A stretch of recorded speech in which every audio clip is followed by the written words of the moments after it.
los números de la COVID-19 en Panamá son los siguientes. Ayer se informó por parte del Ministerio de Salud de 232 nuevos casos de COVID-19 y que el 96.2% de las personas fallecidas por COVID a partir de febrero de 2021 no estaban vacunadas.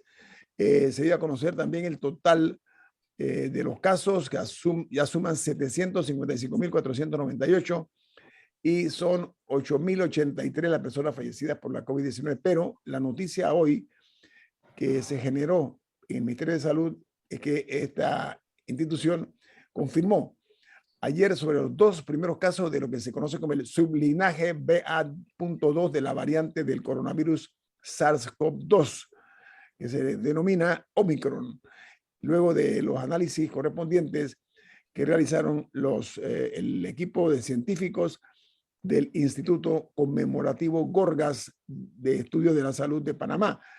Los funcionarios del Ministerio de Salud detallaron que los pacientes, los afectados, tienen entre 32 y 92 años de edad y ambas personas son de la provincia de Panamá, en el área metropolitana y Panamá Este, y están cumpliendo su cuarentena y se están recuperando. Este nuevo linaje, de acuerdo a las autoridades de salud, podría ralentizar el descenso de los casos que se están proyectando en la denominada cuarta ola, pero es casi improbable que se dé en el curso, que cambie el curso de la pandemia en términos generales en Panamá, de acuerdo a lo que dicen los expertos. Camila, usted iba a hablar acerca de un deceso que se dio. ¿De qué se trata? Sí, el Ministerio de Educación ha comunicado la lamentable noticia de que falleció la viceministra académica de Educación, Sonia Gallardo de Smith. Esta información ya ha sido confirmada también con familiares y otras entidades lo han publicado. Falleció anoche, por lo que le expresamos nuestras condolencias a todos sus familiares por una persona que sirvió al país. La otra información que hoy está haciendo mucho ruido es que la Asamblea Nacional se informa, después de investigaciones que se han hecho, que ha pagado 107.6 millones de dólares en salarios. Esto es el gasto acumulado solo durante el año 2021. Si se hace un análisis comparativo con el año 2020, cuando lo que se informó es que había tenido 72.9 millones de dólares en cuanto a los salarios de los funcionarios de la Asamblea, eso indica que en un año creció en 34.7 millones de dólares los dineros en materia de salarios en la Asamblea Nacional, de acuerdo a información que se generó en la Contraloría General de la República. Lo que estamos viendo es que para llegar a estos salarios se conoció también que en diciembre de 2021 la propia Asamblea Nacional informó o reportó de una cifra récord de 8.556 funcionarios que representan 4.680 empleados públicos más que los que estaban en la Asamblea en el mes de diciembre del año 2020. Para tener una idea, esta planilla de la Asamblea de Diputados ese mes fue casi igual a la del Canal de Panamá, que tiene 8.958 colaboradores y trabaja 24 horas al día el canal. Milton, usted que convivió dentro de las instalaciones de la Asamblea, esta vetusta estructura que aloja a los diputados de la República, Milton, ¿cómo caben ahí dentro 8.556 personas? Yo sé que esa es una ampliación, pero sospecho como que de repente el espacio es un poquito limitado, ¿no? ¿Qué opina usted, don Milton? La realidad es que no caben, nunca han cabido, ni siquiera con las graderías de público. También se pudiera aducir que la Asamblea ha ido abriendo como oficinas provinciales y que los diputados a veces tienen oficinas en sus circuitos para estar accesibles a sus electores. Aún así, probablemente no encontremos a los 8.000 si los empezamos a buscar en todas las dependencias de la Asamblea Nacional. Pero este comparativo que se ha hecho con el canal de Panamá, Milton, que son casi 8.000 y tantos, al igual que en la Asamblea, una de las enormes diferencias es que el canal trabaja 24 horas los 365 días del año. Pero es que para mí la pregunta está un poco mal planteada. Para mí no es un tema de que si la gente cabe. Para mí es un tema de competencias. Y si uno compara las obligaciones y deberes que tiene la Asamblea hoy en día con las que tenía hace 20 años, se compara el número de diputados, se compara el número de funciones asignadas y se compara el número de personas que se requieren para hacer esas mismas funciones.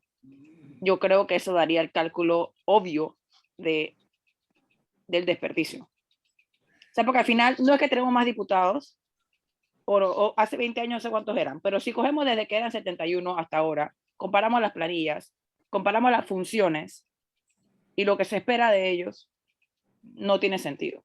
Los números son difíciles de cuadrar.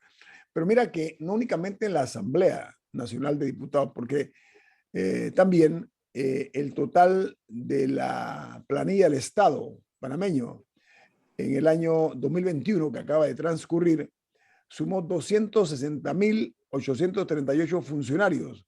Esto representa un total acumulado en salarios de 4.738 millones de dólares, mientras la cantidad o la sumatoria de funcionarios en la planilla estatal aumentó en 18.598 servidores públicos, más que en el año 2020, y el gasto creció en 299 millones de dólares. Yo debo agregar de lo que hablábamos de las personas que trabajan para los diputados o para la Asamblea. Recuerdo en esas desviaciones de poder que ni siquiera diría que son de mala fe, son simplemente no comprender las funciones legislativas distintas a las ejecutivas, etcétera. Había colegas que usaban su capacidad de nombramiento para nombrar personas que luego eran celadores en escuelas, aseadores en centros de salud, porque esas entidades no tenían aseadores o no tenían celadores, etcétera. O sea que no pensemos que todo es un botellerío, pero que acaba un diputado usando una partida de personal de la Asamblea Nacional para cumplir funciones necesarias, pero que le corresponden en todo caso al Ejecutivo o al gobierno local respectivo. Porque aquí vamos improvisando sobre la marcha y no comprendemos a veces la diferenciación funcional entre un órgano y otro. Entonces, a veces por presiones sociales o de desesperación, los diputados pueden utilizar hasta buscar que se creen estas posiciones para satisfacer necesidades comunitarias. Repito, no es lo administrativamente correcto, pero es parte de la explicación de esa inflación de personal que puede tener la Asamblea Nacional también. Digo, yo, usando otra institución como ejemplo, yo recuerdo que en una entrevista en este programa, el ahora ex subdirector de la Caja de Seguro Social, Francisco Bustamante, dijo dos cosas importantes. La primera fue que en la Caja de Seguro Social había un administrador por cada personal médico, lo cual es un despropósito porque en otros países, no recuerdo si él dijo que la proporción solía ser, o sea, pero había más médicos que administrativos. No me acuerdo si eran 5-1 o 4-1, no recuerdo cuál era la proporción, pero que aquí en Panamá era 1-1, lo cual no tiene sentido. Y también recuerdo que él dijo que en un momento, por un tiempo de la pandemia, la Caja de Seguro Social había operado con la mitad de su planilla y que no haya pasado nada. Y que para él eso era una demostración de un poco de lo inflada que estaba la planilla. Y yo no digo que hay que votar a la mitad del de los miembros de la planilla del Estado. Porque en Panamá hay 1000 cosas que hay que hacer. Quizás Hay que justificar. quizás un tema de redistribuir. O sea, porque al final, o sea, no es que uno aboga porque 100.000 personas se queden sin empleo. Ese no es el punto. Pero hay muchísimas cosas por hacer, muchísimas necesidades, que quizás es un tema de redistribuir a la gente. ¿Qué estás haciendo aquí? Nada. O nos ven, te pongo en el IFARU, haz esta cosa que se necesita. O sea, hay maneras de trabajarlo, y lo pienso porque yo leí una vez un estudio de un tema similar que había pasado, creo que era en Nigeria, y una manera en la que solucionaron el tema era esa, redistribuyendo a la gente a otros programas que sí necesitaban gente y no la tenían. Y es una manera de remediar la situación sin crear un caos, tanto a esas personas y a sus familias, ni al Estado, que entonces tendría que ver cómo recontrata, pensando en una posibilidad. Esto que dice Camila recuerda la frase de Rubén Blades, ¿no? Que él decía, ¿y qué vamos a hacer con toda esa gente, ¿no? En el fondo son personas que estaban viendo cómo ganarse la vida y sostener a su familia en la mayoría de los casos y están abultando la planilla. Lo que dice Camila de redistribuir, reasignar es lo inteligente, incluso con programas donde tú sigues pagándoles el sueldo un año si se van a trabajar al sector privado o se van a trabajar a los gobiernos locales, en una forma de subsidiar ese traslado y luego de lo cual ya quedan en permanencia en el otro lado. Hay formas de reducir la planilla sin una conmoción social. Recuerdo, tenemos que ir a un cambio, pero recuerdo hace muchos años que se daban situaciones así. En un pueblo estaba la policlínica y el centro de salud, una del Seguro Social, otra del Ministerio de Salud. En una había máquina de rayos X funcional, pero sin operador. En la otra había un operador de rayos X, pero la máquina estaba dañada. Y no había manera de que el operador lo asignaran al otro lado o le trasladaran la máquina al lado donde él trabajaba, cualquier lado, para que pudieran dar el servicio. Eso es irracional, pero eso ha pasado y probablemente todavía suceda, en donde la asignación de recursos está mal hecha y de forma tal que en ningún lado se presta el servicio. Yo creo que hay que justificar el gasto. Esa es la razón fundamental. Que se justifique el gasto, qué objetivos se están cumpliendo y todo el mundo verá entonces y conocerá cuál es el fondo de este número creciente de trabajadores y la cantidad del monto que corresponde. Vamos al corte comercial. Esto es InfoAnálisis, un programa para la gente inteligente. Amigos de Omega Estéreo y oyentes de InfoAnálisis, una de las noticias que está impactando en muchos países es que ya se conoció, se informó que el petróleo, el del precio Brent, que se conoce como el europeo, superó ayer los $113. Por primera vez desde el año 2014 se da este incremento. Esto responde a la invasión a Ucrania, que representa un riesgo para las economías en el mundo, que están viendo que está en peligro lo que se llama la capacidad energética global del mundo. Entonces, este incremento en el precio del petróleo debe llamar la atención porque hay que comenzar ya a ahorrar, porque eso va a repercutir en beneficio del bolsillo de muchos. Esto es, no estar utilizando el automóvil para cosas que no son verdaderamente importantes. Hay que hacer tomar este tipo de medidas con tiempo suficiente, porque es probable que no se detenga en los $113, de acuerdo a lo que se dice. Mientras el West Texas está en $110.83 desde los 103.41 que se había dado hasta el cierre de ayer. Así que son incrementos importantes tanto en el Brent como en el West Texas. Camila, diga.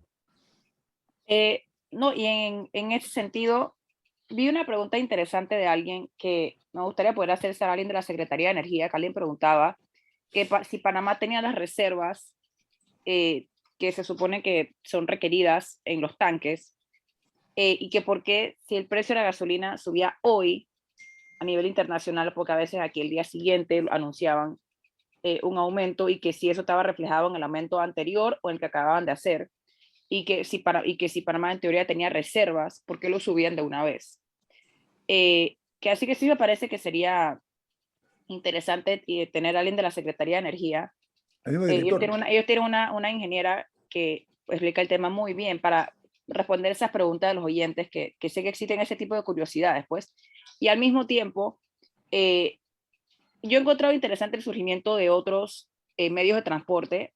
Bueno, uno que he visto un poco más cada día, no es todavía de uso masivo, por ejemplo, unos scooters que son como motorizados, u otras alternativas. Bueno, aquí se vio con la llegada de personas de países vecinos que se comenzó a utilizar más la moto, y creo que poco a poco eso ha ido permeando entre los nacionales, porque no era un medio de transporte común en Panamá. Y o sea, y la gente va buscando alternativas, pero a mí esto me recuerda también la lentitud en el proyecto del metro, que sería una gran alternativa de la línea 3, estoy hablando, para las personas que viven del otro lado del puente y que actualmente se ven esclavizadas al auto, por decirlo así, que tienen muy pocas posibilidades. Sí, Eso sería un gran alivio si existiera, sí, pero no existe. yo quería contribuir en lo siguiente. Rusia hoy en día es el segundo productor de petróleo del mundo, y estos precios tienen que ver con la guerra, en cuanto a que la guerra ha provocado una serie de sanciones que eventualmente se puede pensar que afectarán la compra y venta de petróleo ruso, que se lo va a comprar China, seguramente, ¿no? Pero también es cierto que el precio del petróleo, que hoy en día está en 113, 114, llegó a estar en precios negativos durante la pandemia del COVID. Precio negativo significa que en lugar de pagarte por el barril de petróleo, te cobraban por recibirte el barril de petróleo. Así que de precio negativo a 113, el trecho es enorme. Ahora, cada vez que el petróleo llega a estos niveles, empiezan a potenciarse las energías alternativas. Luego los productores empiezan a bajar el precio al punto que el petróleo nuevamente es más competitivo que la alternativa y se para eso. Pero tenemos que entender que estos ciclos van a seguir sucediendo. En Alemania, que habían establecido una política de cierre de sus plantas nucleares, están planteándose reabrir sus plantas nucleares para no depender del gas ruso, que ya cancelaron la línea que se llamaba Nord Stream o Nord Stream 2, y la empresa se ha declarado en quiebra, además, la Nord Stream, donde hay una inversión de $10.000 millones.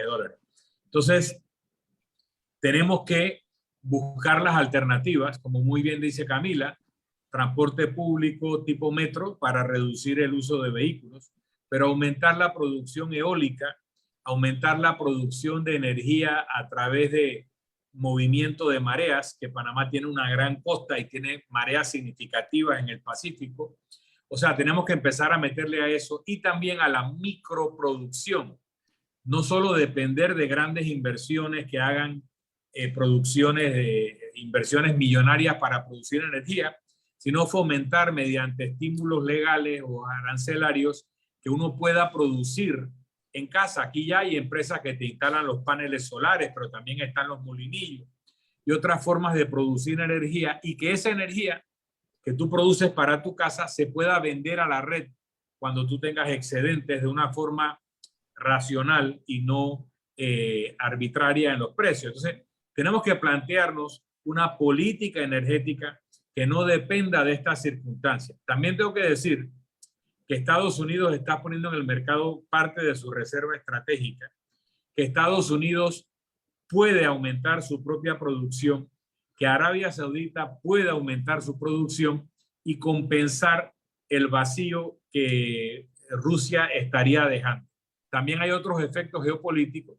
¿Qué impacto tiene esto en la viabilidad de gobiernos como el de Nicolás Maduro, que ahora tendría ingresos muy superiores a los previstos, y eso le da aire, etcétera? O sea, Sí, Hay Milton, una pero el serie de presidente factores Biden, geopolíticos. Milton, en el estado de la nación, el presidente Biden anunció el incremento de la producción para precisamente mitigar el impacto al cual te estás refiriendo. Y Hecho también ya público durante su intervención. y comunicó de poner las reservas, parte de las reservas estratégicas en Así disposición. es. Lo que Previendo. Camila dice es muy importante.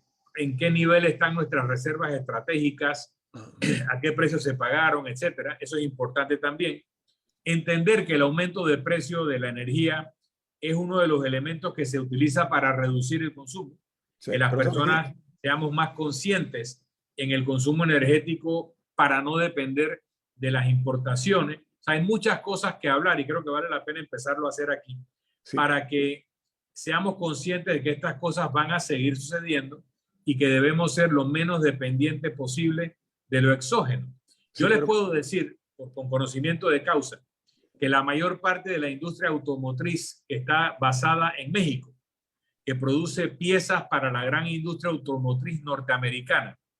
En 2 años se habrá convertido en una industria totalmente para el vehículo eléctrico. O sea que el vehículo de combustible en 2 años dejará de producirse en la mayor parte del mundo desarrollado. Y pero, eso tenemos que nosotros preverlo en Panamá, tanto en estaciones de carga energética como en el tipo de vehículos que vamos a tener cada quien. pero mira que también hay que buscar alternativas prácticas, ¿no? Hemos visto que muchos hay una influencia muy fuerte de cada vez hay mayor cantidad de personas que están en motos, motonetas, motocicletas, como se le denomina, que se dedican es más que todo a la mensajería y otras cosas. Pero aquí hubo una época, yo recuerdo que cogió un poquito de fuerza la utilización de motocicleta, voy a usar el término que en Panamá se aplica, y había muchísima gente en motocicleta, es más, se puso como una moda, como una alternativa. La otra es que vemos que en Europa la cantidad de vehículos más pequeños que se han tenido que ir imponiendo precisamente por, primero, los espacios en las calles y segundo, por los altos costos del combustible. Entonces Panamá ya podría comenzar a mirar de manera responsable, con visión de futuro, qué es lo que queremos y cómo lo queremos hacer. Porque en este país las vías encontramos que hay difícil circulación en carretera o calles que son de que tienen 2 paños. Uno se utiliza para estacionamiento, entonces eso restringe mucho la movilidad, por poner un ejemplo. Otras vías que son un poco más anchas, en los dos lados hay estacionamientos y muchos de ellos no son permitidos. En Panamá hay que buscar la forma de viabilizar un poco más el movimiento vehicular, que en consecuencia, si se maneja inapropiadamente, conspira contra nuestro propio desarrollo diario, de la cotidianidad de nosotros, porque llegamos más tarde a los lugares. Nosotros tenemos la mala costumbre de que queremos estacionarnos exactamente en la entrada del lugar donde vamos. No nos gusta caminar por una parte y por la otra. La lluvia que cae en este país también conspira en ese sentido. Así que yo creo que podemos hacer un acto de reflexión acerca de esas realidades. Y eso que tú decías, Camila, esos, yo no sé cómo se llaman, que tienen un motorcito, ¿no? Que la gente anda como un scooter. ¿Cómo se le llama? ¿Ah? Es un scooter.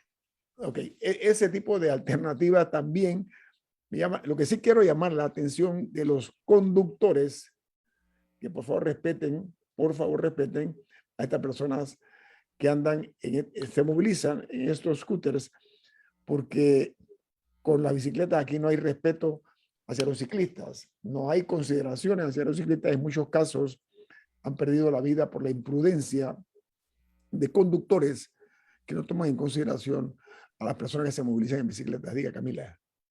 Dice una oyente que aparte de la subida del petróleo, hay restricciones del transporte de este producto por barco también, que es otra complicación dentro de toda la ecuación. Sí, por supuesto. La cadena de suministros en muchos rubros ha visto afectada en los países grandes.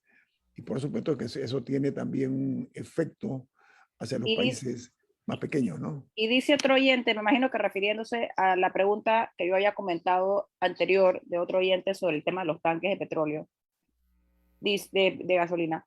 Dice, es el comportamiento de los commodities. Es como el oro. Si el precio del oro sube, el oro que yo tengo en mi casa también sube. No es que mi oro es más barato que el que está en el mercado porque lo compré antes. Es lo que la explicación que da el oyente. Válida, es válida esa explicación. Lo prudente aquí, repito, es Sí. que estamos viendo el incremento que se puede tornar hasta desmedido conforme se presente el escenario de guerra que hay entre Ucrania y Rusia, o Rusia con Ucrania. Repito, no únicamente el Brent, el que subió de una forma exponencial, sino también el West Texas. Ambos han subido, uno a $113, que es el que se maneja en la cartera europea, que es el Brent, y el West Texas, que está en $110.83, y subió entonces también al cierre de ayer. Esta información tiene un cierre de anoche. Diga, don Milton. Mira, no, en lo que decía el oyente, el paralelismo con el oro, es verdad, pero entonces habría que aplicarlo en dos vías. Y que cuando el precio mundial del petróleo baje, aunque tú tengas un inventario comprado al precio anterior, se tiene que vender al nuevo precio. Y normalmente las petroleras dicen, no, déjame agotar mi inventario comprado al precio anterior antes de aplicar el cambio de precio. Entonces, esto tiene que ser en dos vías. Si vamos a tener que padecer los vaivenes del precio cuando sube, también tenemos que beneficiarnos cuando baja. Ese es el problema, que aquí sube, pero vamos al corte comercial, Camila. No, Vamos al nada más corte quería comercial. hacer algo brevemente, porque yo Un estaba minuto. pensando que, porque ahora parece que está rondando los $120, según vi en algunas noticias de hace un par de horas, que podría estar rondando los $120 el barril. Y yo estaba tratando de recordar en qué ocasión se haya dado algo similar. Y por lo que busco en internet, en el 2011 aproximadamente, en un momento también rondó. Así que no es la primera vez que Panamá enfrenta estos precios. Habría que ver y sería interesante ver qué medidas se tomaron en ese momento, si hubo alguna, Y si para funcionaron. tratar de Y si dar funcionaron un alivio. también. Vamos al corte comercial. Esto es Info Análisis, un programa para la gente inteligente. Amigos oyentes, hay un axioma, ¿no?, que dice que cuando el sistema funciona, todo funciona bien en un país.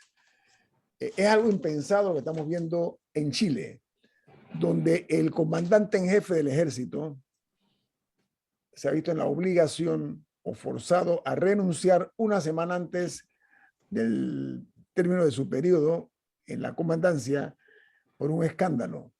Esto era impensado hace 20 años, y menos de 20 años, por la fuerza que tiene el ejército chileno y el grado de influencia que tiene las unidades de comando, sobre todo, de ese ejército. Chile ha ido variando con el fortalecimiento de las instituciones y de la democracia. Esto trajo como consecuencia, como he dicho, que el comandante jefe del ejército renunció porque se conoce como el caso de fraude en el ejército. Él es, para que estemos muy claros en el impacto que esto tiene, el nombre de este jefe del ejército, el más reciente, yo lo vi en YouTube, un hombre que se veía pasivo, pero con el corte ese de lo que tienen, guardan el pelambre ese debajo de la manga, ¿no? Un militar. Ellos son bastante prusianos en su comportamiento, los militares chilenos. Entonces, en este caso en particular, hasta la fecha, hay 3 excomandantes que fueron los sucesores de Pinochet, que los 3 están siendo investigados por la justicia chilena. La forma como se han preocupado, comenzando por Michelle Bachelet, en lograr consolidar la fuerza del ciudadano, del civil, como se le llama, y de la responsabilidad que asumen las autoridades, los operadores de justicia. Estamos viendo este tipo de situaciones. Otrora, en otros tiempos, el ejército de Chile era intocable. No podía intervenir la justicia civil para nada con ningún alto oficial. En Panamá esperamos que ocurra lo mismo conforme vaya madurando nuestra democracia y que el sistema de justicia funcione sin permitir privilegios a nada ni a nadie.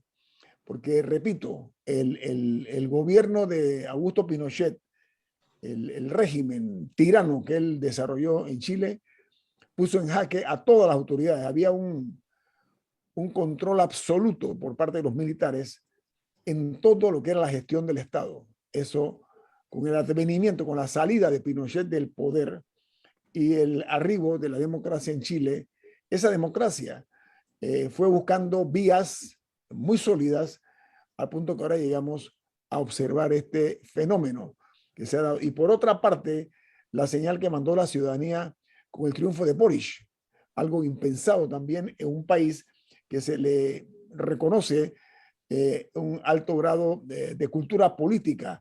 Boric, un hombre ajeno al sistema político chileno, hace 10 años líder estudiantil, esto hay que resaltarlo, surge en medio de un movimiento ciudadano, que es el que impone entonces el resultado final en las elecciones de este país, acabando, desterrando viejos modelos políticos en esa noble nación suramericana. Así que llamo la atención porque dicen que lo único que no cambian son las piedras. Los pueblos también cambian su forma de pensar cuando sus gobernantes cometen excesos en desmedro de ellos y en beneficio de las élites políticas. Diga, Camila.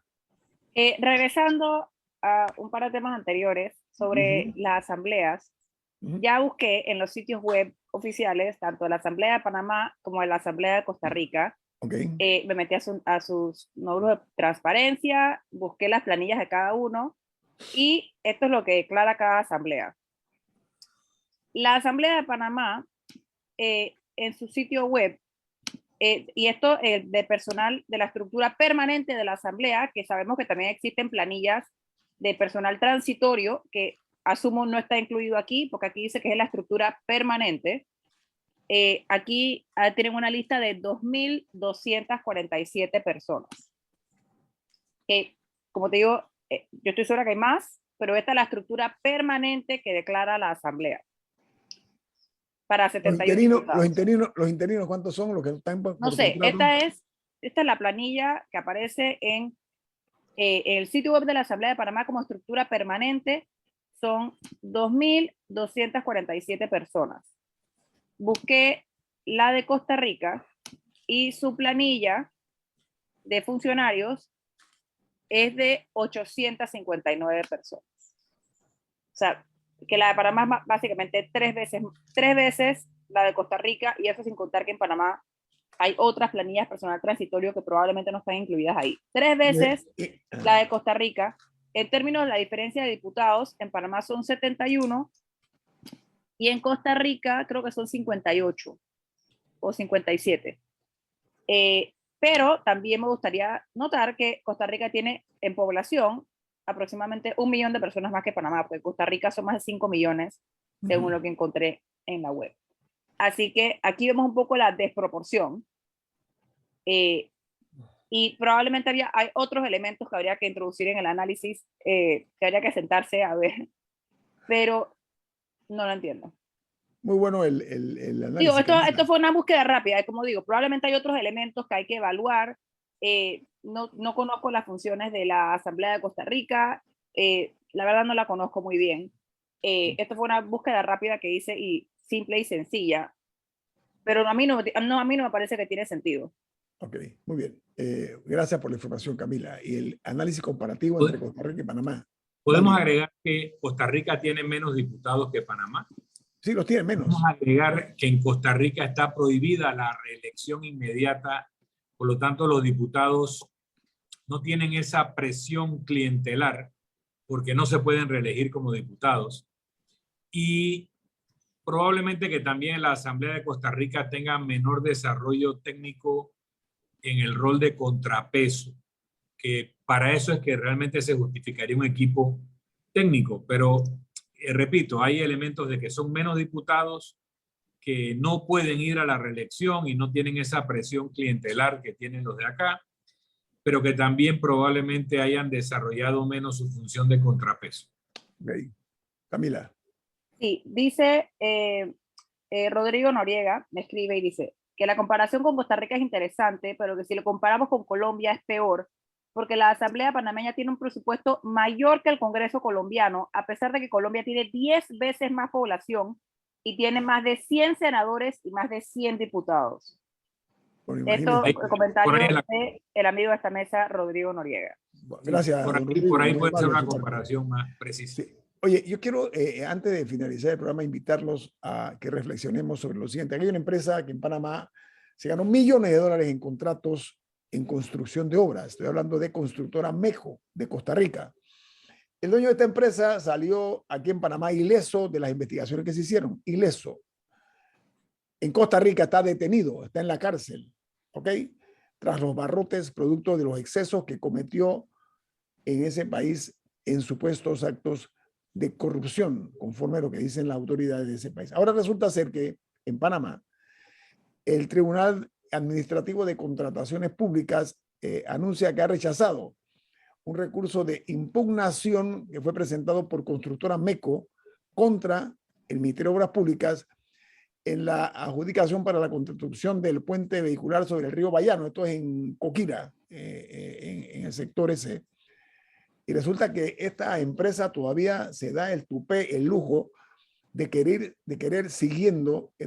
continuar aquí contratando en Panamá cuando en Costa Rica ocurre lo contrario. Entonces, sospecho de que esta empresa tiene primero que rendir cuentas de la obra esa que hicieron y que todavía no han terminado, que está después de las Américas, la mano derecha, que es el área esa que fue devastada brutalmente y de la cual no se sabe dónde fueron a parar toda la madera de estos árboles que fueron allí destrozados, destruidos con las maquinarias que utilizó Meco. Entonces, me gustaría saber, cuál es el estatus de ese proyecto que tiene años, ya han pasado varias administraciones, porque eso fue durante el gobierno de Ricardo Martinelli.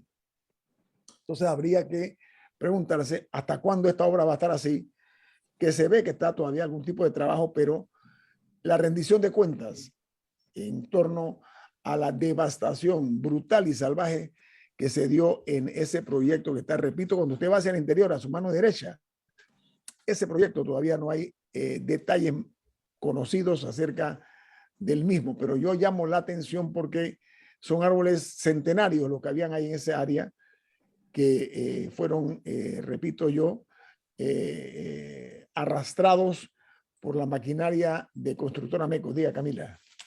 Bueno, sí me gustaría destacar que esa obra sigue avanzando, sí, yo he visto pero desconozco a qué puente se va a conectar, porque no veo similar avance por parte del cuarto puente sobre el canal, que hasta donde yo tengo entendido, el punto de esa obra es que por ahí conectaba con ese puente. Entonces vamos a tener la conexión, o sea, la vía que conecta con un puente no existente.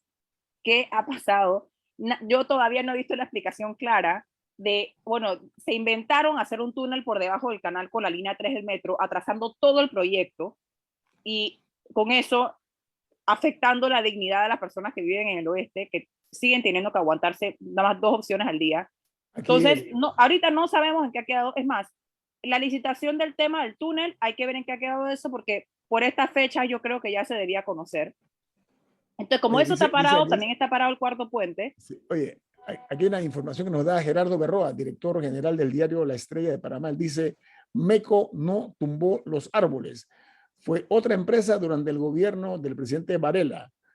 Entonces él va a buscar cuál es la empresa y nosotros con gusto vamos a aprovechar esa generosa oferta del director general de La Estrella de Panamá, Gerardo Berroa, amigo también de esta mesa, y nos interesa muchísimo estar enterados. Gracias, Gerardo, por la información. Pero terminando mi punto.